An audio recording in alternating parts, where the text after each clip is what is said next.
¿Qué tan grande puede ser el costo de seguir al Señor? ¿Cuánto tenemos que pagar para poder estar al lado de Él cada decisión que tomamos? Nosotros a veces tendremos que dejar aún inclusive algunas relaciones en pos del reino. En la lección de hoy día vamos a ver cómo el Señor Jesucristo le responde a una pregunta que Pedro hace en cuanto a ¿qué obtengo yo cuando decido seguirle a Él? En nuestra lección de hoy día, en un momento con Dios.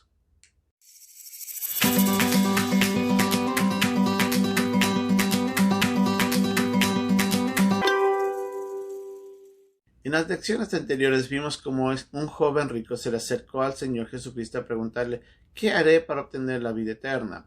A lo que vimos que el Señor le dice, bueno, vamos a ver, has cumplido toda la ley. Y el muchacho en forma general respondió casi a todo de forma positiva. Para cuando el Señor le mostró de que habían algunas cosas que todavía no estaban presentes en su completa devoción al Señor, el muchacho se volvió triste porque no quiso dejar ni sus riquezas, ni amar al prójimo, y mucho menos consagrarse al Señor. En esta historia nos vemos en cambio en un momento cuando Pedro, después de haber escuchado al Señor Jesucristo que era muy difícil para un rico poder ser salvo, pero que sobre todo la salvación solamente puede ser obtenida por obra de Dios, Pedro le dice, bueno Señor, nosotros te hemos dejado todo. ¿Qué hay de nosotros? Mira lo que le dice en el versículo 28. He aquí nosotros lo hemos dejado todo y te hemos seguido. Obviamente Pedro había dejado su profesión, Pedro había dejado a su familia y había tomado la decisión de ir en pos del Señor. Y mira lo que le responde Jesús.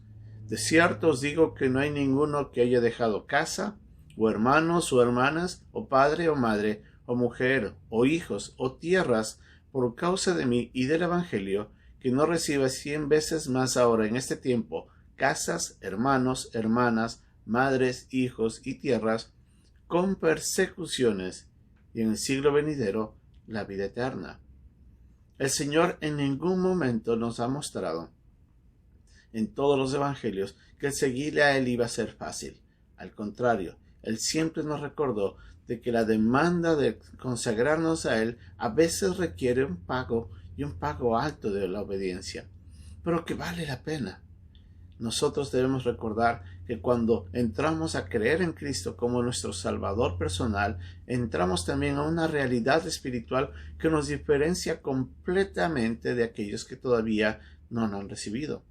Es como el día y la noche. Las personas que conocemos a Jesús entramos a una vida espiritual a la cual estábamos ajenos, estábamos muertos a causa de nuestros delitos y pecado, como nos dice Pablo en la carta a los Efesios en el capítulo 2. Y en ese lugar estábamos antes, dice Pablo, pero ahora nosotros tenemos una vida espiritual y todo gracias a la fe en Cristo. Ahora nos diferenciamos espiritualmente completamente con aquellos que lamentablemente aún no han recibido a Cristo.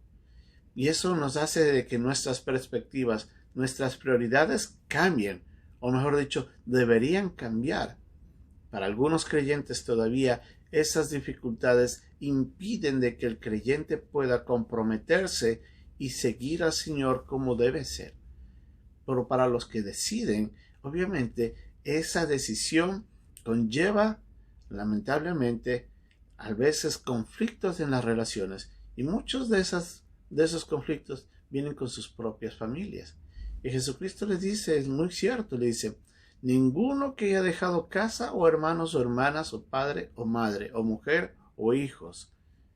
Jesucristo estaba diciendo, yo sé que cuando alguien decide seguirme, a veces entrará en conflicto con su propia familia.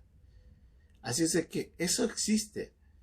Nosotros debemos recordar eso, pero eso no debe detenernos. Debemos hacer una evaluación mucho más profunda y mucho más valiosa. Las decisiones que tomemos en este lugar, aquí en la tierra, cuando somos creyentes, traerán obviamente consecuencias, pero también traerán galardones de parte del Señor. El Señor dice, yo conozco que cuando alguien me sigue, a veces tendrá que dejar a su familia, pero yo tengo preparado para ellos una nueva familia, la familia de Dios, todo creyente entra a formar parte de una familia que espiritualmente se diferencia de la familia sanguínea, a menos de que ellos también lleguen a ser salvos. Nosotros somos parte ahora de la familia de Dios. Podemos llamar a Dios Padre. Y es ahí, en esta nueva posición, en donde nosotros tenemos que reevaluar a veces nuestras relaciones. Eso no quiere decir que nosotros no tenemos que relacionarnos jamás con nuestra familia, sino es cómo nosotros priorizamos las relaciones y en dónde nosotros ponemos nuestro enfoque. Nuestro enfoque debe ser el seguir al Señor, el comprometernos.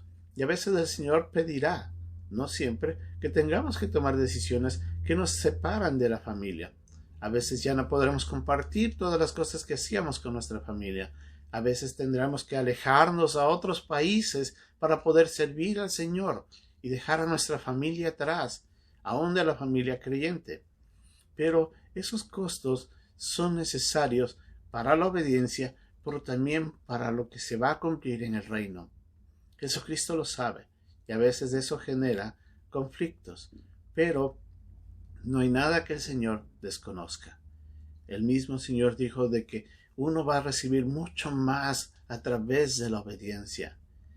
Usted y yo tenemos que recordar de que la obediencia demanda un pago, pero las recompensas son mayores. El mismo Señor recordándonos de que nosotros en este momento aquí en la tierra vamos a tener muchas bendiciones si decimos obedecerle. Sobre todo tenemos que recordar que al haber creído en Cristo tenemos una bendición más grande de todas, que ninguno de nosotros podemos obtenerlo de una forma fácil, pues no está en nuestras manos, y es la vida eterna.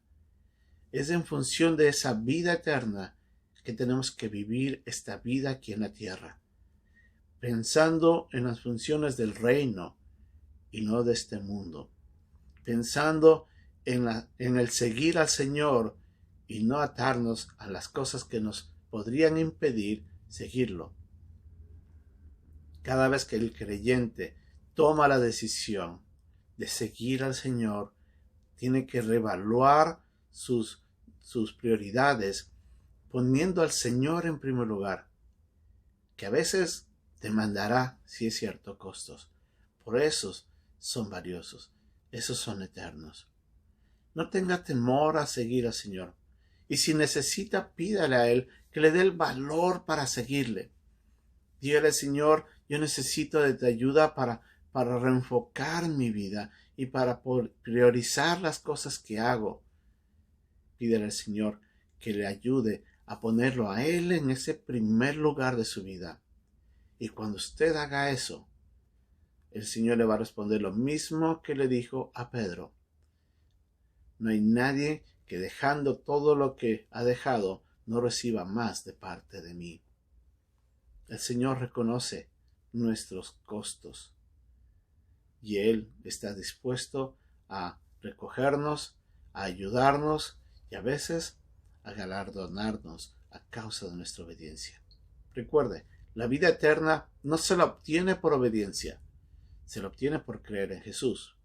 Por una vez que ya es salvo y ha obtenido la vida eterna, lo que Dios espera de nosotros es nuestra consagración. Que Dios realmente nos ayude a reenfocarnos, a consagrarnos, a ponerlo a Él en primer lugar, a vivir para el Señor. Que Dios nos ayude.